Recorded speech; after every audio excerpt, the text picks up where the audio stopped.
ਕੋਠੀ ਅੱਜ ਅਸੀਂ ਪੰਜਾਬ ਵਿੱਚ ਇੱਕ ਇਹੋ ਜਿਹੇ ਇਨਸਾਨ ਦੇ ਨਾਲ ਗੱਲਬਾਤ ਕਰ ਰਹੇ ਹਾਂ ਜਿਹੜੇ ਕਿ ਪੰਜਾਬ ਵਿੱਚ ਬਜ਼ੁਰਗਾਂ ਦੀਆਂ 1947 ਦੇ ਅਦਾਰੇ ਨਾਲ ਗੱਲਬਾਤ ਕਰਦੇ ਨੇ, ਲੋਕਾਂ ਨੂੰ ਮਿਲਾਉਂਦੇ ਨੇ।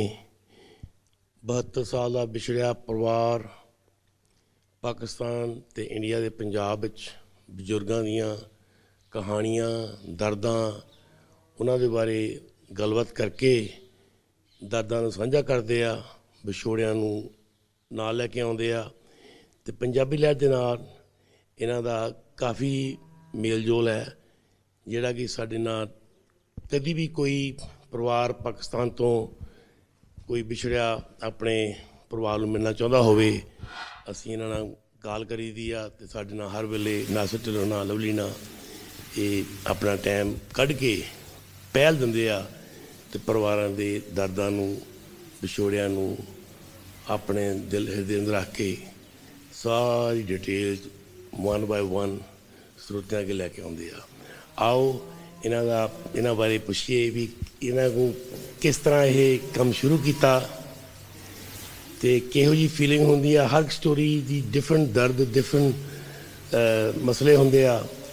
ਜਦੋਂ ਬਜ਼ੁਰਗਾਂ ਦੀਆਂ ਦਰਦ ਭਰੀਆਂ ਕਹਾਣੀਆਂ ਸੁਣਦੇ ਆ, ਕਈ ਵਾਰੀ ਰਾਤ ਨੂੰ ਸੁਪਨੇ ਵੀ ਉਹੋ ਜਿਹੇ ਆਉਂਦੇ ਆ। ਇਹ ਤਾਂ ਮੇਰੀ ਫੀਲਿੰਗ ਹੋ ਗਈ। ਆਓ ਇਹਨਾਂ ਨਾਲ ਗੱਲਬਾਤ ਕਰੀਏ। ਧਾਮੀ ਸਾਹਿਬ, ਤੁਹਾਡਾ ਬਹੁਤ ਬਹੁਤ ਸ਼ੁਕਰੀਆ। ਅਸੀਂ ਪੰਜਾਬੀ ਲਹਿਰ ਟੀਮ ਨੂੰ ਤੁਸੀਂ ਟਾਈਮ ਦਿੱਤਾ। ਹਾਂਜੀ, ਮੈਂ ਬਹੁਤ ਭਾਗਾਂ ਵਾਲਾ ਤੁਹਾਡੇ ਨਾਲ ਬੈਠ ਕੇ ਅੱਜ ਗੱਲਬਾਤ ਕਰ ਰਿਹਾ। ਹਾਂਜੀ, ਅਤੇ ਤੁਸੀਂ ਬਹੁਤ ਮਿਹਨਤ ਕਰ ਰਹੇ ਆ ਜੀ, ਆਪਣੇ 1947 ਦੇ ਬਜ਼ੁਰਗਾਂ ਦੇ ਨਾਲ ਗੱਲਬਾਤ ਕਰਦੇ ਹਾਂ। ਅਤੇ ਜਦੋਂ ਤੁਸੀਂ ਇਹ ਤੁਹਾਨੂੰ ਪਹਿਲਾਂ ਤਾਂ ਇਹ ਸ਼ੌਂਕ ਕਿਸ ਤਰ੍ਹਾਂ ਪੈਦਾ, ਇਹਦੇ ਬਾਰੇ ਦੱਸੋ ਜੀ। ਆਪਣਾ ਨਾਮ ਦੱਸੋ ਸਰੋਤਿਆਂ ਨੂੰ। ਜੀ, ਮੇਰਾ ਪੂਰਾ ਨਾਮ ਜਿਹੜਾ ਅਸਲ ਨਾਮ ਹੈ ਉਹ ਚਰਨ ਪੁਸ਼ਪਿੰਦਰ ਸਿੰਘ ਹੈ ਜੀ।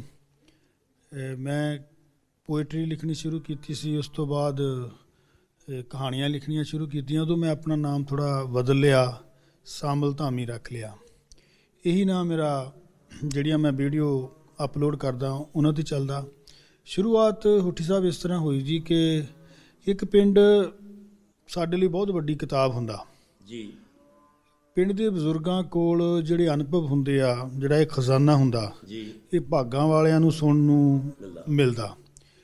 ਕੁਦਰਤੀ ਸੁਭਾਅ ਇਸ ਤਰ੍ਹਾਂ ਦਾ ਬਣ ਗਿਆ ਕਿ ਜਿਹੜੇ ਪਿੰਡ ਦੇ ਬਜ਼ੁਰਗ ਸੀ ਉਹਨਾਂ ਕੋਲ ਬੈਠਣਾ, ਗੱਲਾਂ ਸੁਣਨੀਆਂ। ਅਤੇ ਉਸ ਪਿੰਡ ਦੇ ਵਿੱਚ ਜਿਹਨੂੰ ਮੈਂ ਜਾਣਦਾ ਪਹਿਚਾਣਦਾ ਸੀ, ਜਿਹੜੇ ਮੇਰੇ ਪਿੰਡ ਦੇ ਬਜ਼ੁਰਗ ਸੀਗੇ, ਇੱਕ ਅਜਿਹੀ ਤਸਵੀਰ ਖਿੱਚ ਦਿੰਦੇ ਸੀਗੇ ਕਿ ਆਹ ਘਰ ਇਹ ਫਲਾਣੇ ਬੰਦੇ ਦਾ ਸੀ, ਆਹ ਘਰ ਉਹਦਾ ਸੀ, ਇੱਥੇ ਸਾਡੇ ਮੀਰਜ਼ਾਦੇ ਰਹਿੰਦੇ ਸੀਗੇ, ਇੱਥੇ ਇੱਕ ਗੁੱਜਰਾਂ ਦੀ ਫੈਮਿਲੀ ਸੀਗੀ। ਮਤਲਬ ਇੱਕ ਨਵਾਂ ਜਿਹਾ ਪਿੰਡ, ਇੱਕ ਵੱਖਰਾ ਜਿਹਾ ਪਿੰਡ ਉਹਨਾਂ ਨੇ ਸਿਰਜ ਦੇਣਾ। ਇਹ ਮੇਰੀ ਜਿਹੜੀ ਜਗਿਆਸਾ, ਕਿਉਰਿਓਸਿਟੀ ਉੱਥੋਂ ਬਣਨੀ ਸ਼ੁਰੂ ਹੋਈ ਕਿ ਉਹ ਲੋਕ ਕਿੱਥੇ ਗਏ। ਬਸ ਉਹ ਲੋਕਾਂ ਨੂੰ ਲੱਭਦੇ ਲੱਭਦੇ ਅਤੇ ਮੈਂ ਇੱਥੇ ਤੱਕ ਪਹੁੰਚ ਗਿਆ। ਇਹ ਸਫ਼ਰ ਬੜਾ ਲੰਮਾ। ਪਹਿਲਾਂ ਮੈਂ ਗੱਲਾਂ ਸੁਣਨੀਆਂ ਸ਼ੁਰੂ ਕੀਤੀਆਂ, ਫਿਰ ਉਹਨਾਂ ਦੀ ਆਵਾਜ਼ ਰਿਕਾਰਡ ਕਰਨੀ ਸ਼ੁਰੂ ਕੀਤੀ, ਫਿਰ ਮੋਬਾਈਲ 'ਤੇ ਨਿੱਕੇ ਨਿੱਕੇ ਕਲਿੱਪ, ਉਸ ਤੋਂ ਬਾਅਦ ਫਿਰ ਕੈਮਰੇ 'ਤੇ।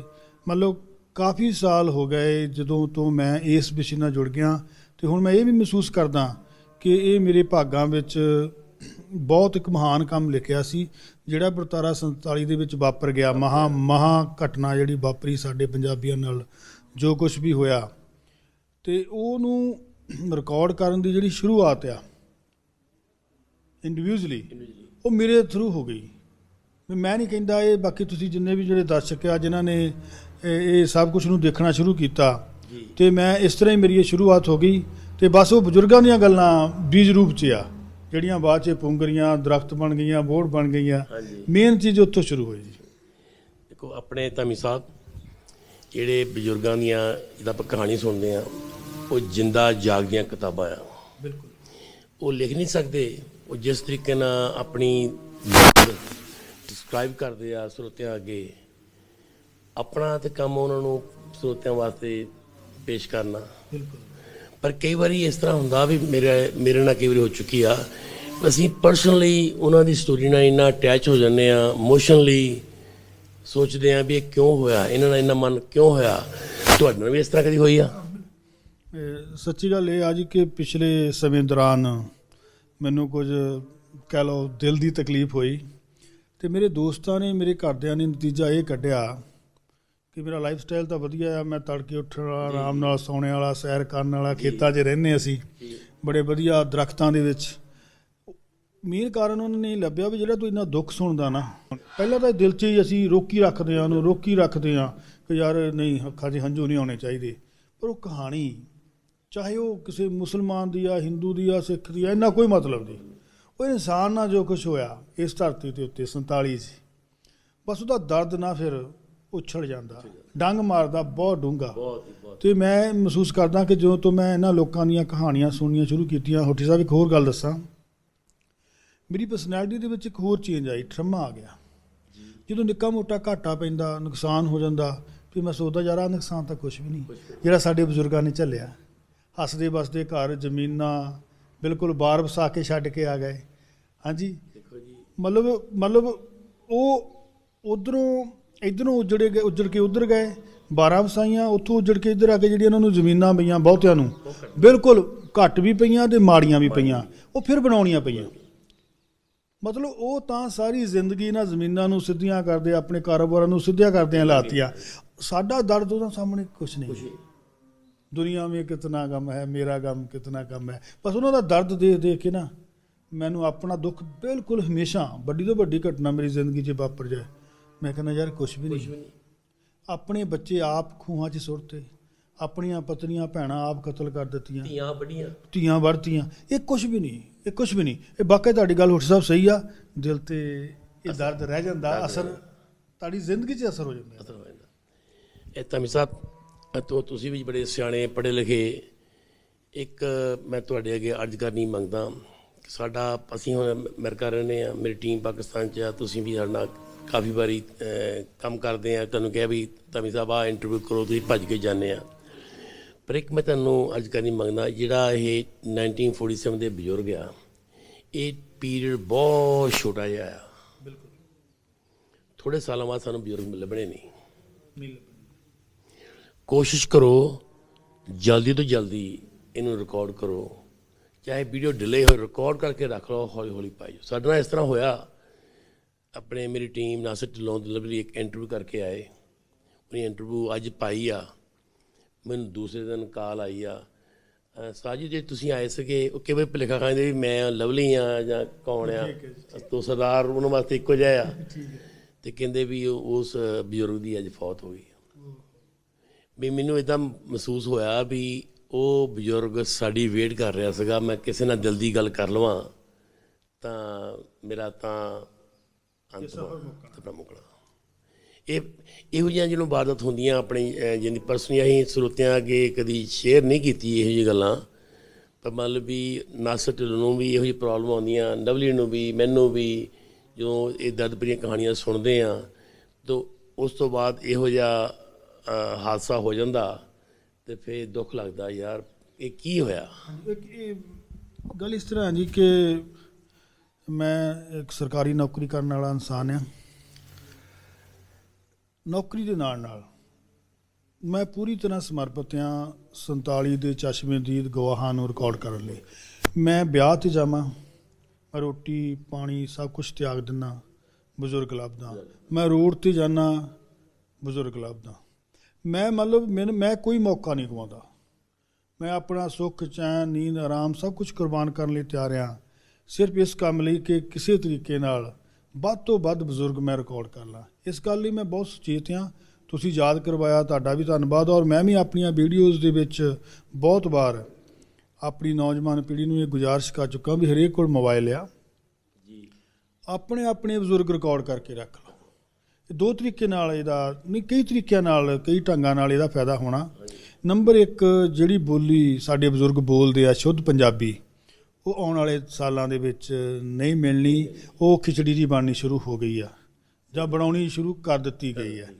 ਔਰ ਅੱਜ ਤੋਂ 10, 20, 50, 100 ਸਾਲਾਂ ਬਾਅਦ ਜੇ ਕਿਸੇ ਨੇ ਸ਼ੁੱਧ ਪੰਜਾਬੀ ਸੁਣਨੀ ਹੋਊਗੀ, ਉਹ ਸਾਡੀਆਂ ਵੀਡੀਓਜ਼ ਦੇਖ ਕੇ ਸਾਡੇ ਬਜ਼ੁਰਗਾਂ ਤੋਂ ਸੁਣੂਗਾ। ਦੂਜੀ ਗੱਲ, ਪੰਜਾਬ ਦਾ ਇਤਿਹਾਸ ਜਿਹੜਾ ਆ, ਬਹੁਤ ਗਲਤ ਫਹਿਮੀਆਂ ਸੀ ਇਹਦੇ ਬਾਰੇ, ਜਿਹੜਾ ਜਿਹਨੂੰ ਆਪਾਂ ਬਹੁਤ ਨੇੜਲਾ ਇਤਿਹਾਸ ਕਹਿੰਦੇ ਆ, ਇਹਦੇ ਬਾਰੇ ਬਹੁਤ ਗਲਤ ਫਹਿਮੀਆਂ ਸੀ। ਐਂ ਲੱਗਦਾ ਸੀ ਵੀ ਜਿੱਦਾਂ ਹਿੰਦੂ ਸਿੱਖ ਮੁਸਲਮਾਨ ਇੱਕ ਦੂਜੇ ਨਾਲ 24 ਘੰਟੇ ਨਫ਼ਰਤ ਹੀ ਕਰਦੇ ਸੀ, ਲੇਕਿਨ ਇਹਨਾਂ ਵੀਡੀਓਜ਼ ਨੇ ਬਿਲਕੁਲ ਦਿਮਾਗ ਉਹ ਜਾਲੇ ਲਾਤੇ।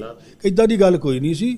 ਠੀਕ ਆ, ਹਰੇਕ ਕੌਮ ਦੇ ਵਿੱਚ ਹੁਣ ਵੀ ਇੱਧਰ ਵੀ ਤੇ ਉੱਧਰ ਵੀ ਮੁਸਲਮਾਨਾਂ ਦੇ ਵਿੱਚ ਵੀ, ਸਿੱਖਾਂ ਦੇ ਵਿੱਚ ਕਈ ਤਰ੍ਹਾਂ ਦੇ ਲੋਕ ਵਿਸ਼ਵਾਸ ਆਪਣੇ ਆਪਣੇ ਵਿਸ਼ਵਾਸ ਨੂੰ ਮੰਨਦੇ ਆ। ਥੋੜ੍ਹੇ ਫਰਕ ਵੀ ਹੁੰਦੇ ਆ। ਫਰਕਾਂ ਦਾ ਮਤਲਬ ਇਹ ਨਹੀਂ ਹੁੰਦਾ ਵੀ ਇੱਕ ਦੂਜੇ ਦੀ ਹੀ ਗੱਲ ਉਤਾਰਨੇ ਸ਼ੁਰੂ ਕਰ ਦਈਏ। ਦੂਜੇ ਦੀ ਜਿਹੜੀ ਸਪੇਸ ਆ, ਦੂਜੇ ਦੀ ਜਿਹੜੀ ਰਿਸਪੈਕਟ ਆ, ਦੂਜੇ ਦੇ ਜਿਹੜੇ ਵਿਸ਼ਵਾਸ ਆ, ਉਹਨਾਂ ਦੀ ਕਦਰ ਕਰਨੀ ਬਣਦੀ ਆ। ਇਹਨਾਂ ਵੀਡੀਓਜ਼ ਦੇ ਰਾਹੀਂ ਜਿਹੜਾ ਲਹਿੰਦੇ ਪੰਜਾਬ 'ਚ ਜਾਂ ਚੜ੍ਹਦੇ ਪੰਜਾਬ 'ਚ ਕੰਮ ਹੋ ਰਿਹਾ, ਕਈ ਬੰਦਿਆਂ ਨੇ ਮੈਨੂੰ ਇਹ ਗੱਲ ਕਹੀ, ਕਹਿੰਦੇ ਸਾਡਾ ਦਿਮਾਗ ਹੀ ਬਿਲਕੁਲ ਸਾਫ਼ ਹੋ ਗਿਆ ਹੈ। ਇੰਨਾ ਪਿਆਰ ਸੀ ਯਾਰ, ਇਕੱਠੇ ਰਹਿੰਦੇ ਸੀ, ਐਡੀ ਗੱਲ ਨਹੀਂ ਸੀ। ਜੋ ਕੁਝ ਹੋ ਗਿਆ, ਜੋ ਪੰਜਾਬ ਨੇ ਮੁੱਲ ਤਾਰਿਆ, ਉਹ ਜ਼ਿਆਦਾ ਮੁੱਲ ਤਾਰਿਆ। ਸੋ ਮੈਂ ਵੀ ਇਹ ਗੁਜ਼ਾਰਿਸ਼ ਕਰਦਾ ਤੁਹਾਡੇ ਵਾਲੀ ਕਿ ਵਾਕਈ ਹਰੇਕ ਪੰਜਾਬੀ ਨੂੰ ਆਪਣੇ ਆਪਣੇ ਬਜ਼ੁਰਗ ਰਿਕਾਰਡ ਕਰਕੇ ਰੱਖ ਲੈਣੇ ਚਾਹੀਦੇ ਆ। ਇੱਕ ਸਰਮਾਇਆ, ਇਹ ਸਰਮਾਇਆ ਜੀ। ਆਪਣੇ ਧਾਮੀ ਸਾਹਿਬ, ਤੁਹਾਡੀ ਸੋਚ ਬਹੁਤ ਚੰਗੀ ਆ। ਆਪਾਂ ਰਿਕਾਰਡ ਕਰੀਏ, ਵੱਧ ਤੋਂ ਵੱਧ ਇਹਦੇ ਤੇ ਕੰਮ ਕਰੀਏ ਜਿੰਨਾ ਹੋ ਸਕਦਾ ਆ। ਮੇਰੇ ਨਾਲ ਇਸ ਤਰ੍ਹਾਂ ਹੋਇਆ ਵੀ ਇੱਕ ਮੈਂ ਇੰਟਰਵਿਊ ਲੈ ਕੇ ਆਇਆ, ਤੇ ਜਦੋਂ ਇਹ ਬੱਚਿਆਂ ਨੇ ਇੰਟਰਵਿਊ ਦੇਖੀ, ਮੈਨੂੰ ਕਾਲ ਆਈ, ਮੈਂ ਨਾਂ ਨਹੀਂ ਲੈਣਾ ਚਾਹੁੰਦਾ ਉਹਨਾਂ ਦਾ, ਤੇ ਬੱਚਿਆਂ ਦੀ ਕਾਲ ਆਈ। ਬੱਚੇ ਕਹਿੰਦੇ ਵੀ ਸਾਡੇ ਫਾਦਰ ਨੇ ਸਾਡੇ ਨਾਲ ਇਹੋ ਜਿਹੀਆਂ ਗੱਲਾਂ ਕੀਤੀਆਂ ਹੀ ਨਹੀਂ। ਉਹ ਤੁਹਾਡੇ ਨਾਲ ਸਾਰੀਆਂ ਗੱਲਾਂ ਕੀਤੀਆਂ। ਉਹ ਆਪਣੇ ਡੈਡੀ ਨਾਲ, ਉਹ ਆਪਣੇ ਫਾਦਰ ਨਾਲ ਨਾਰਾਜ਼ ਹੋਏ। ਡੈਡ, ਤੁਸੀਂ ਸਾਨੂੰ ਇਹ ਦੱਸਿਆ ਨਹੀਂ ਤੁਹਾਡੇ ਨਾਲ ਇਸ ਤਰ੍ਹਾਂ ਹੋਈ ਸੀ। ਕਈ ਬਜ਼ੁਰਗ ਆ ਆਪਣੇ ਬੱਚਿਆਂ ਨਾਲ ਆਪਣੀਆਂ ਦਰਦਾਂ ਸ਼ੇਅਰ ਨਹੀਂ ਕਰਨੀਆਂ ਮੰਗਦੇ, ਉਹ ਸਾਡੇ ਨਾਲ ਕਰਦੇ ਆ। ਅਸੀਂ ਉਹਨਾਂ ਦਾ ਸਤਿਕਾਰ ਕਰਦੇ ਹਾਂ, ਪਰ ਮੈਂ ਇਹ ਬੱਚਿਆਂ ਨੂੰ ਕਹਿੰਦਾ, ਆਪਣੇ ਬਜ਼ੁਰਗਾਂ ਨਾਲ ਪਿਆਰ ਕਰੋ। ਉਹਨਾਂ ਦਿਲ ਦੀਆਂ ਦਰਦਾਂ ਬਾਰੇ ਪੁੱਛੋ, ਸੋਚੋ, ਰਿਕਾਰਡ ਕਰੋ। ਇਹ ਇੱਕ ਬਹੁਤ ਛੋਟਾ ਜਿਹਾ ਸਮਾਂ ਰਹਿ ਗਿਆ ਆ। ਮੈਕਸੀਮਮ ਮੇਰਾ ਖਿਆਲ ਹੈ 4-5 ਸਾਲ ਹੋਰ ਰਹਿ ਗਏ ਆ, ਤੁਹਾਨੂੰ ਉਹ ਬਜ਼ੁਰਗ ਲੱਭਣੇ ਨਹੀਂ। ਤੇ ਨਾਸਰ ਢਿੱਲੋਂ ਨੂੰ ਵੀ ਤੇ ਲਵਲੀ ਨੂੰ ਵੀ ਅਸੀਂ ਸਾਡੇ ਤੇ ਮੱਲ ਵੀ ਉੱਧਰੋਂ ਗੁਰਦੁਆਰਿਆਂ ਦੀ ਡਾਕੂਮੈਂਟਰੀ ਉੱਧਰ ਵੀ ਕੰਮ ਕਾਫੀ ਧਿਆਨ ਦੇ ਰਹੇ ਹਾਂ, ਤੇ ਨਾਲ ਇਹ ਬਜ਼ੁਰਗਾਂ ਦੀਆਂ ਸਟੋਰੀਆਂ ਵੀ ਕਰ ਰਹੇ ਹਾਂ। ਹੁਣ ਇਸ ਤਰ੍ਹਾਂ ਵੀ ਮੈਂ ਕੋਸ਼ਿਸ਼ ਕੀਤੀ ਵੀ ਕਈ ਵਾਰੀ ਕੋਈ ਬੰਦਾ ਪੰਜਾਬ ਵਿੱਚ ਟ੍ਰੇਨ ਕਰੀਏ, ਚਲਾਈਏ। ਮੈਂ 2-3 ਵਾਰੀ ਕੋਸ਼ਿਸ਼ ਕੀਤੀ, ਮੈਂ ਫੇਲ ਹੋਇਆ। ਤੇ ਕਈ ਵਾਰੀ ਬੰਦਾ ਲਾਲਚ ਕਰ ਜਾਂਦਾ, ਫਿਰ ਮਤਲਬ ਵੀ ਆਪਣੇ ਉੱਧਰ ਹੀ ਵਿਚਾਰ ਨਹੀਂ ਮਿਲਦੇ। ਕਿ ਮੈਂ ਨਹੀਂ ਚਾਹੁੰਦਾ ਵੀ ਸਾਡੇ ਪੰਜਾਬੀ ਲਹਿਰ ਚੈਨਲ ਨੂੰ ਕੋਈ ਵਰਤ ਕੇ ਆਪਣੇ ਪਰਸਨਲੀ ਫਾਈਨੈਂਸ਼ਲੀ ਗੇਨ ਪੰਜਾਬੀ ਲਹਿਰ ਦੇ ਨਾਂ 'ਤੇ ਕੋਈ ਪੈਸੇ ਮੰਗੇ, ਕੁਛ ਕਰੇ, ਸਾਨੂੰ ਬਦਨਾਮ ਕਰੇ। ਇਹਦਾ ਬਹੁਤ ਡਰ ਲੱਗਦਾ, ਸਾਨੂੰ ਕੋਈ ਮਿਸਯੂਜ਼ ਨਾ ਕਰੇ। ਪਰ ਮੈਂ ਸਾਰਿਆਂ ਸਰੋਤਿਆਂ ਅੱਗੇ ਅਰਜ਼ ਕਰਦਾ, ਜਿੱਦਾਂ ਤੁਸੀਂ ਕਿਹਾ ਵੀ ਆਪਣੇ ਬਜ਼ੁਰਗਾਂ ਦੀਆਂ ਫੋਨ ਦੇ ਉੱਤੇ ਵੀਡੀਓ ਬਣਾ ਲਓ, ਰੱਖ ਲਓ। ਉਹ ਆਵਾਜ਼ ਤੁਹਾਨੂੰ ਮੁੜ ਕੇ ਮਿਲਣੀ ਨਹੀਂ, ਨਾ ਉਹ ਡਾਇਲੌਗ ਮਿਲਣੇ ਆ, ਨਾ ਆਵਾਜ਼ ਮਿਲਣੀ ਆ, ਨਾ ਉਹ ਦਾਦਾ ਮਿਲਣੀ ਆ। ਕੋਸ਼ਿਸ਼ ਕਰੋ ਉਹਨਾਂ ਤੋਂ ਪਿਆਰ ਨਾਲ ਪੁੱਛੋ, ਜਿੱਦਾਂ ਅਸੀਂ ਪੁੱਛਦੇ ਹਾਂ। ਸੀ ਜਦੋਂ ਵਿਆਹ 'ਤੇ ਤੁਸੀਂ ਜਾਂਦੇ ਸੀ ਕਿ ਨਹੀਂ ਜਾਂਦੇ ਸੀ, ਜੋ ਕਿਸੇ ਦੀ ਫੌਤ ਹੋ ਜਾਂਦੀ ਸੀ ਤੁਸੀਂ ਉੱਧਰ ਉਹਦੀ ਜਾਂਦੇ ਸੀ ਕਿ ਨਹੀਂ ਜਾਂਦੇ ਸੀ, ਕੀ ਮਸਲਾ ਸੀ। ਇਹ ਪੰਜਾਬ ਦਾ ਕਲਚਰ ਆ, ਸਾਨੂੰ ਮਜ਼੍ਹਬਾਂ 'ਚ ਵੰਡ ਕੇ ਪੰਜਾਬ ਨੂੰ ਵੱਢਿਆ। ਅੱਜ ਵੀ ਕਈ ਤਾਕਤਾਂ ਜਿਹੜੀਆਂ ਸਾਡੀ ਪੰਜਾਬੀ ਬੋਲੀ ਨੂੰ ਆਪਣੇ ਡੈਮੇਜ ਕਰਨ ਦੀ ਕੋਸ਼ਿਸ਼ ਕਰਦੀਆਂ। ਮੈਂ ਲਾਹੌਰ ਜਦੋਂ ਆਪਣੇ ਸ਼ਾਹੀ ਕਿਲ੍ਹੇ ਸੀਗਾ, ਉੱਥੇ ਬੱਚੇ ਆਪਣੇ ਕੈਂਪ 'ਤੇ ਆਏ, ਮੇਰੀ ਵਾਈਫ ਮੇਰੇ ਨਾਲ ਸੀ। ਬੱਚੇ ਕਹਿੰਦੇ ਵੀ ਸਰਦਾਰ ਜੀ ਤੁਹਾਡੇ ਨਾਲ ਤਸਵੀਰ ਲੈਣੀ। ਮੈਂ ਲਓ, ਸਾਡੇ ਨਾਲ ਗੱਲਬਾਤ ਕਰੋ। ਮੈਂ ਜ਼ਰੂਰ ਕਰਦੇ ਹਾਂ ਜੀ, ਮੈਂ ਇੱਕ ਸ਼ਰਤ ਆ, ਪੰਜਾਬੀ 'ਚ ਗੱਲ ਕਰਨੀ ਆ, ਆਪਾਂ ਪੰਜਾਬ 'ਚ ਬੈਠੇ ਹਾਂ। ਬੱਚਿਆਂ ਨੇ ਪਰ ਵੀ ਰੌਲਾ ਪਾਤਾ ਸੀ, ਕਰਨੀ ਪੰਜਾਬੀ 'ਚ, ਪੰਜਾਬੀ 'ਚ ਗੱਲਾਂ ਕੀਤੀਆਂ। ਮੈਂ ਕਿਹਾ ਬੇਟਾ ਤੁਸੀਂ ਉਰਦੂ ਕਿਉਂ ਬੋਲਦੇ, ਸਕੂਲ ਉਰਦੂ ਬੋਲਦੇ? ਨਹੀਂ ਬੋਲਦੇ। ਤੁਹਾਨੂੰ ਕੌਣ ਨਹੀਂ ਬੋਲਣ ਦਿੰਦਾ? ਉਹ ਬੇਟੀਆਂ ਨੇ ਕਿਹਾ ਸਾਡੀਆਂ ਮੈਡਮਾਂ ਨੇ ਬੋਲਣ ਦਿੰਦੀਆਂ। ਮੈਡਮਾਂ ਨੇ ਮੂੰਹ 'ਤੇ ਹੱਥ ਰੱਖਿਆ, ਉਹਨੇ ਸ਼ਰਮ ਹੀ ਮੰਨੀ। ਮੈਂ ਮੈਡਮ ਜੀ ਆਹ ਕੰਮ ਕਰੋ, ਬੱਚਿਆਂ ਨੂੰ ਉਹਨਾਂ ਦੀ ਮਾਂ ਬੋਲੀ ਬੋਲਣ ਦਿਓ। ਉੱਧਰ ਉਰਦੂ ਪੰਜਾਬੀ ਦੇ ਛਿੱਤਰ ਮਾਰ ਰਿਹਾ, ਇੱਧਰ ਹਿੰਦੀ ਪੰਜਾਬੀ ਛਿੱਤਰ ਮਾਰ ਰਹੀ ਆ। ਮੈਂ ਨਾ ਇਹ ਥੋੜ੍ਹੇ ਜਿਹੇ ਵਿਚਾਰ ਦੇਣੇ ਚਾਹੁੰਦਾ। ਜਿਹੜਾ ਆਪਣੀ ਮਾਂ ਨੂੰ ਮੁਹੱਬਤ ਨਹੀਂ ਨਾ ਕਰ ਸਕਦਾ, ਉਹ ਕਿਸੇ ਨੂੰ ਮੁਹੱਬਤ ਨਹੀਂ ਕਰ ਸਕਦਾ। ਮੇਰੇ ਵਿਚਾਰ ਪੰਜਾਬੀ ਨੂੰ ਲੈ ਕੇ ਮੈਂ ਬਿਲਕੁਲ ਕੱਟੜ ਨਹੀਂ ਗਾ। ਜਿੱਥੇ ਕੋਈ ਪੰਜਾਬੀ ਨਹੀਂ ਸਮਝ ਸਕਦਾ, ਉੱਥੇ ਆਪਾਂ ਹਿੰਦੀ ਅੰਗਰੇਜ਼ੀ ਬੋਲ ਸਕਦੇ ਹਾਂ। ਕਈ ਵਾਰੀ ਅਸੀਂ ਬਿਨਾਂ ਮਤਲਬ ਹੀ ਹਿੰਦੀ ਜਾਂ ਅੰਗਰੇਜ਼ੀ ਬੋਲਣੀ ਸ਼ੁਰੂ ਕਰ ਦਿੰਦੇ ਹਾਂ। ਦੇਖੋ, ਹਰੇਕ ਜਿਹੜੀ ਬੋਲੀ ਆ, ਭਾਸ਼ਾ ਆ ਹੋਠੀ ਸਾਹਿਬ, ਉਹ ਸਾਡੇ ਦਿਲਾਂ ਦੇ ਵਲਵਲਿਆਂ ਨੂੰ ਨਾ ਉਹਨੂੰ ਢਾਲਦੀ ਆ ਸ਼ਬਦਾਂ 'ਚ। ਅਤੇ ਜੇ ਆਪਾਂ ਐਂ ਮੰਨ ਕੇ ਚੱਲੀਏ ਕਿ ਇੱਕ ਹਿੰਦੀ ਬੰਦਾ ਜਿਹੜਾ ਹਿੰਦੀ ਬੋਲਦਾ, ਉਹਦੇ ਲਈ ਹਿੰਦੀ ਬਹੁਤ ਪਿਆਰੀ ਹੈ, ਅੰਗਰੇਜ਼ ਲਈ ਅੰਗਰੇਜ਼ੀ ਪਿਆਰੀ ਆ, ਠੀਕ ਹੈ, ਤਾਮਿਲ ਲਈ ਤਾਮਿਲ ਪਿਆਰੀ ਆ, ਹੈ ਨਾ ਜੀ। ਕਰਨਾਟਕ 'ਚ ਰਹਿਣ ਵਾਲੇ ਕੰਨੜ ਪਿਆਰੀ ਆ, ਤੇ ਪੰਜਾਬੀਆਂ ਲਈ ਤੇ ਪੰਜਾਬੀ ਪਿਆਰੀ ਹੋਣੀ ਚਾਹੀਦੀ ਆ। ਇਹ ਦੇਖੋ, ਮੇਰੀ ਸੋਚ ਇਸ ਤਰ੍ਹਾਂ ਦੀ ਆ ਕਿ ਜਿਹੜਾ ਮੇਰਾ ਪੰਜਾਬੀ ਨਾਲ ਪਿਆਰ ਆ, ਮੋਹ ਆ, ਮੁਹੱਬਤ ਆ, ਮੈਂ ਉਹਨੂੰ ਕਿਸੇ ਭਾਸ਼ਾ ਨਾਲ ਨਫ਼ਰਤ ਕਰਕੇ ਨਹੀਂ ਤੋਲਣਾ ਚਾਹੁੰਦਾ। ਇਹ ਮੇਰਾ ਪਿਆਰ ਸਿੱਧਾ ਆ, ਸਾਫ਼ ਆ। ਲਹਿੰਦੇ ਪੰਜਾਬ ਵਾਲਿਆਂ ਨੂੰ ਵੀ ਇਹੀ ਬੇਨਤੀ ਆ ਕਿ ਬਈ ਬੱਚਿਆਂ ਤੋਂ ਇੱਕ ਵੱਡਾ ਗੁਨਾਹ ਕਰਾਂਗੇ ਅਸੀਂ ਜੇ ਅਸੀਂ ਬੱਚਿਆਂ ਤੋਂ ਨਾ ਉਹਨਾਂ ਦੀ ਮਾਂ ਬੋਲੀ ਖੋਲਾਂਗੇ। ਠੀਕ ਹੈ ਜੀ। ਸਾਡੇ ਇੱਧਰ ਵੀ ਬੱਚੇ ਜਿਹੜੇ ਆ ਉਹ ਮਤਲਬ ਆਪਣੇ ਆਪ ਨੂੰ ਐਡਵਾਂਸ ਮੰਨਦੇ ਆ, ਜੇ ਅਸੀਂ ਅੰਗਰੇਜ਼ੀ ਬੋਲੀਏ। ਨਹੀਂ, ਬੋਲੋ ਅੰਗਰੇਜ਼ੀ, ਬੋਲੋ ਹਿੰਦੀ, ਬੋਲੋ ਭਾਵੇਂ ਤੁਸੀਂ 50 ਭਾਸ਼ਾਵਾਂ ਸਿੱਖੋ, ਪਰ ਆਪਣੀ ਮਾਂ ਨੂੰ ਵਿਸਾਰ ਕੇ ਨਹੀਂ। ਮਾਂ ਦੇ ਸਿਰ ਮਤਲਬ ਮਾਂ ਦੀ ਕੀਮਤ ਹੀ ਨਹੀਂ। ਇਸ ਕਰਕੇ ਮੈਂ ਇਸ ਤਰ੍ਹਾਂ ਦੇ ਮੇਰੇ ਵਿਚਾਰ ਹੈ ਜੀ। ਧਾਮੀ ਸਾਹਿਬ, ਬਹੁਤ ਸੋਹਣੀ ਗੱਲਬਾਤ ਕੀਤੀ ਤੁਸੀਂ। ਦੇਖੋ, ਮੇਰੀ ਵੀ ਸੋਚ ਤੁਹਾਡੇ ਇਹ ਹੈ ਵੀ ਕਿਸੇ ਵੀ ਇਨਸਾਨ ਨੂੰ ਜਿਹੜੀ ਉਹਦੀ ਮਾਂ ਬੋਲੀ ਆ, ਚਾਹੇ ਉਰਦੂ ਆ, ਚਾਹੇ ਹਿੰਦੀ ਆ, ਪੰਜਾਬੀ ਆ, ਇੰਗਲਿਸ਼ ਆ, ਉਹਨੂੰ ਫੋਰਸ ਨਾ ਕਰੋ ਵੀ ਤੂੰ ਇੱਦਾਂ ਬੋਲ। ਉਹਦਾ ਫਰੀडम ਆ। ਜਿਸ ਤਰ੍ਹਾਂ ਸਾਡੇ ਅਮਰੀਕਾ 'ਚ ਕਾਨੂੰਨ ਆ ਫਰੀडम ਆਫ ਚੋਇਸ, ਵੀ ਹਰ ਇੱਕ ਬੰਦੇ ਦੀ ਆਪਣੀ ਮਾਂ ਬੋਲੀ ਦੀ ਚੋਇਸ ਆ। ਹੁਣ ਆਪਾਂ ਇੱਥੋਂ ਅੰਮ੍ਰਿਤਸਰ ਚਲੀਏ, ਉਹਨਾਂ ਦੀ ਮਲਵਈਆਂ ਦੀ ਥੋੜ੍ਹੀ ਭਾਸ਼ਾ ਵੱਖਰੀ ਆ, ਮਜੈਲ, ਤੇ ਉਹ ਆਪਣੇ ਉਹਨਾਂ ਨੂੰ ਉਹ ਚੰਗੀ ਲੱਗਦੀ ਆ। ਜੇ ਆਪਾਂ ਉਹਨਾਂ 'ਤੇ ਮਜ਼ਾਕ ਉਡਾਈਏ, ਚੰਗੀ ਗੱਲ ਨਹੀਂ। ਅਤੇ ਲਾਹੌਰੀਏ ਥੋੜ੍ਹੀ ਹੋਰ ਫਰਕ ਪੈ ਜਾਂਦਾ। ਪਰ ਮੈਨੂੰ ਖੁਸ਼ੀ ਹੁੰਦੀ ਜਦੋਂ ਬੱਚੇ ਕਹਿੰਦੇ ਵੀ ਅਸੀਂ ਪੰਜਾਬੀ ਬੋਲਣੀ ਆ, ਸਾਨੂੰ ਸਕੂਲ 'ਚ ਨਹੀਂ ਬੋਲਣ ਦਿੱਤਾ ਜਾਂਦਾ, ਉਦੋਂ ਦੁੱਖ ਲੱਗਦਾ। ਹਾਂਜੀ। ਹੋਰ ਦੱਸੋ ਧਾਮੀ ਸਾਹਿਬ, ਆਪਣੇ ਵੀ ਪੰਜਾਬੀ ਲਹਿਰ ਬਾਰੇ ਤੁਹਾਡੇ ਕੀ ਵਿਚਾਰ ਆ? ਪੰਜਾਬੀ ਲਹਿਰ ਤੁਹਾਡੇ ਲਈ ਕੀ ਕਰ ਸਕਦੀ ਹੈ? ਤੁਸੀਂ ਆਪਣਾ ਕੰਮ ਸਪੀਡ ਕੋ ਸਾਨੂੰ ਦੱਸੋ, ਸੇਵਾ ਦਾ ਮੌਕਾ ਦਿਓ। ਮੈਂ ਇਸ ਤਰ੍ਹਾਂ ਸੋਚਦਾ ਕਿ ਪੰਜਾਬੀ ਲਹਿਰ ਦਾ ਇੱਕ ਬਹੁਤ ਵੱਡਾ ਇੱਕ ਯੋਗਦਾਨ ਆ ਪੰਜਾਬੀਆਂ ਨੂੰ ਨੇੜੇ ਕਰਨ 'ਚ। ਜਦੋਂ ਇਹ ਲਾਂਘਾ ਖੁੱਲ੍ਹਿਆ ਜੀ, ਕਿਉਂਕਿ ਕੰਮ ਇਹ ਫੈਸਲੇ ਤਾਂ ਰਾਜਨੀਤਿਕ ਹੁੰਦੇ ਆ, ਲੇਕਿਨ ਇਹਨਾਂ ਦੀ ਨੀਂਹ ਦੇ ਵਿੱਚ ਹਜ਼ਾਰਾਂ ਲੋਕਾਂ ਦੀਆਂ ਇਛਾਵਾਂ, ਬੋਲ ਉਹਨਾਂ ਦੀ ਸੋਚ ਕੰਮ ਕਰ ਰਹੀ ਹੁੰਦੀ ਆ। ਉਹ ਜਿਹੜੇ ਲੋਕ ਸੀਗੇ, ਜਿਹੜੇ ਮਤਲਬ ਆਪਾਂ ਐਂ ਮੰਨਦੇ ਹਾਂ ਕਿ ਜਿਨ੍ਹਾਂ ਨੇ ਇਸ ਪਾਸੇ ਵੱਲ ਸਰਕਾਰਾਂ ਨੂੰ ਤੋਰਨ ਲਈ ਪ੍ਰੇਰਿਤ ਕੀਤਾ, ਉਹਨਾਂ 'ਚ ਪੰਜਾਬੀ ਲਹਿਰ ਪ੍ਰਮੁੱਖ ਚੀਜ਼ ਆ। ਔਰ ਮੈਂ ਇਹਦਾ ਯੋਗਦਾਨ ਇਸ ਤਰ੍ਹਾਂ ਵੀ ਮੰਨਦਾ ਕਿ ਮੈਂ ਮਹਿਸੂਸ ਇਹ ਕੀਤਾ ਕਿ ਪਿਛਲੇ ਸਮੇਂ ਦੌਰਾਨ ਲਹਿੰਦੇ ਪੰਜਾਬ ਦੇ ਵਿੱਚ ਸਾਡੇ ਗੁਰਦੁਆਰੇ ਸੀਗੇ ਜੀ, ਉਹਨਾਂ ਦੀ ਸਾਂਭ ਸੰਭਾਲ ਦਾ ਕੰਮ ਵੀ ਸ਼ੁਰੂ ਹੋਇਆ। ਜਿਹੜੇ ਦੂਰ ਸੀਗੇ, ਲਾਹੌਰ ਤੋਂ ਜਾਂ ਨਨਕਾਣਾ ਸਾਹਿਬ ਤੋਂ ਹਟ ਕੇ ਜਿਹੜੇ ਦੂਰ ਵੀ ਸੀਗੇ, ਇਹ ਵੀ ਮੈਨੂੰ ਲੱਗਦਾ ਵੀ ਪੰਜਾਬੀ, ਇਹ ਮੈਂ ਮਤਲਬ ਇੱਕ ਤਰ੍ਹਾਂ ਨਾਲ ਇਹ ਸਲਾਮ ਕਰਦਾ ਹਾਂ ਇਹ ਨਾਸਰ ਢਿੱਲੋਂ ਹੋਣਾ ਨੂੰ, ਲਵਲੀ ਜੀ ਨੂੰ, ਤੁਹਾਡੀ ਸਾਰੀ ਟੀਮ ਨੂੰ, ਕਿ ਬੜਾ ਔਖਾ ਹੁੰਦਾ ਹੈ, ਬੜਾ ਔਖਾ ਹੁੰਦਾ ਜਦੋਂ ਮੈਂ ਇੱਧਰਲੇ ਚੜ੍ਹਦੇ ਪੰਜਾਬ ਦੇ ਵਿੱਚ ਉਜੜੀਆਂ ਮਸੀਤਾਂ ਨੂੰ ਦਿਖਾਲਦਾ ਹਾਂ, ਅਤੇ ਮੇਰੇ ਲਈ ਕਈ ਵਾਰੀ ਨਾ ਪ੍ਰਸ਼ਨ ਖੜੇ ਹੋ ਜਾਂਦੇ ਆ, ਅਤੇ ਕਈ ਵਾਰੀ ਬੰਦੇ ਮਜ਼ਾਕ ਵੀ ਕਰਦੇ ਆ। ਮੇਰਾ ਵੀ ਇਹੀ ਕਾਰਨ ਹੁੰਦਾ ਵੀ ਅਸੀਂ ਇੱਧਰ ਜਿਹੜੇ ਉਹਨਾਂ ਦੇ ਧਰਮ ਸਥਾਨ ਆ ਮੁਸਲਮਾਨਾਂ ਦੇ, ਉਹਨਾਂ ਦੀ ਜਿਹੜੀ ਦਸ਼ਾ ਸੁਧਾਰੀਏ। ਅਤੇ ਚਲੋ ਇਹਦੇ ਬਦਲੇ 'ਚ ਸਹੀ ਸਾਡੇ ਜਿਹੜੇ ਗੁਰੂ ਧਾਮ ਰਹਿ ਗਏ ਆ ਲਹਿੰਦੇ ਪੰਜਾਬ 'ਚ, ਉਹਨਾਂ ਦੀ ਜਿਹੜੀ ਆ ਰੱਖ ਰਖਾਅ, ਉਹਦੀ ਬਹਾਲੀ ਹੋਵੇ। ਦੇਖੋ, ਅਸੀਂ ਇੱਕ ਸਦਭਾਵਨਾ ਨਾਲ ਚੱਲਣਾ ਹੈ, ਚਾਹੇ ਮੰਦਰ ਆ, ਗੁਰਦੁਆਰਾ ਆ, ਮਸਜਿਦ ਆ। ਭਾਵੇਂ ਉੱਧਰੋਂ ਲੋਕ ਇੱਧਰ ਆ ਗਏ, ਸਿੱਖ ਹਿੰਦੂ, ਇੱਧਰੋਂ ਮੁਸਲਮਾਨ ਚੱਲ ਗਏ, ਲੇਕਿਨ ਇੱਕ ਹਿਸਟੋਰੀਕਲ ਮਹੱਤਤਾ ਆ ਇਹਨਾਂ ਥਾਵਾਂ ਦੀ। ਉਹ ਇਸ ਤਰ੍ਹਾਂ ਕਿ ਜਿੱਦਾਂ ਮੰਨ ਲਓ ਚੜ੍ਹਦੇ ਪੰਜਾਬ ਦੇ ਵਿੱਚ ਕੋਈ ਮਸੀਤ ਆ, ਕੋਈ ਮੁਸਲਮਾਨ ਨਹੀਂ ਪਿੰਡ 'ਚ ਮਸੀਤ ਆ, ਜਿਹੜੀ ਆਉਣ ਵਾਲੀ ਜਨਰੇਸ਼ਨ ਆ ਉਹ ਪੁੱਛੂਗੀ ਵੀ ਇਹ ਮਸੀਤ ਆ, ਇਹ ਕਿਉਂ ਆ? ਸਹੀ ਗੱਲ ਹੈ। ਅਤੇ ਅਸੀਂ ਉਹਨੂੰ ਦੱਸਾਂਗੇ ਕਿ ਸਾਡਾ ਪੰਜਾਬ ਹੁੰਦਾ ਸੀ, ਇੱਕ ਸੀ ਪੰਜਾਬ। ਜਿਵੇਂ ਸਾਡੇ ਤਾਰਕ ਗੁੱਜਰ ਜੀ ਨੇ ਉਹ ਬਣਾਇਆ ਆਪਣਾ ਚੈਨਲ, ਇੱਕ ਸੀ ਪੰਜਾਬ, ਉਹਦੇ ਟੁਕੜੇ ਹੋ ਗਏ। ਇੱਥੇ ਮੁਸਲਮਾਨ ਵੀ ਰਹਿੰਦੇ ਸੀਗੇ, ਇਹਨਾਂ ਗਲੀਆਂ 'ਚ ਘੁੰਮਦੇ ਫਿਰਦੇ ਸੀ। ਇਸੇ ਤਰ੍ਹਾਂ ਲਹਿੰਦੇ ਪੰਜਾਬ ਦੇ ਵਿੱਚ ਜਿਹੜੀ ਗੁਰਦੁਆਰੇ ਮੰਦਰ ਆ, ਉਹਨਾਂ ਨੂੰ ਦੇਖ ਕੇ ਉਹਨਾਂ ਦੀ ਜਨਰੇਸ਼ਨ ਅਗਲੀ ਸਵਾਲ ਪੁੱਛੂਗੀ।